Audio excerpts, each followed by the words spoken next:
ايه العضلات اللي عمالها تظهر لعبه الاهلي في تونس دي؟ 5. حرام عليك، اعطي له 5. يا عم مش بنحسد، هما بياكلوهم ايه هناك بس؟ شوربة المجادم اللي تقولوا عليها كوارع. وانا عارف ان ريبيرو اول ما جه النادي الاهلي ما كانش راضي عن الحاله البدنيه للعيبه، بس ما توصلش ان انت تعملهم العضلات ديت.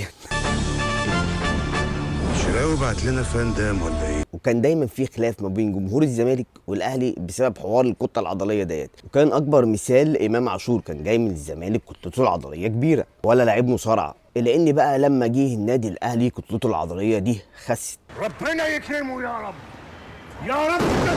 فبدأ جمهور الزمالك يقول لك لا ده نادي الزمالك احلى في حته التأهيل والتجهيز البدني ديت، ولكن بقى اللي ما تعرفوش ان العضلات ملهاش علاقه بالتحمل والقوه البدنيه. لا هتغلط هنغلط يابا، مش عايز غلط بالصلاة على النبي. لوكاكو في 2018 ليه تصريح شهير كده اول ما رجع لمانشستر يونايتد، كان مع منتخب بلجيكا في كاس العالم، فالمنتخب بلجيكا برضو اهتم بقصه الكتله العضليه والحركات ديت، فالكتله العضليه عنده زادت، فده حصل له مشكله في اليونايتد.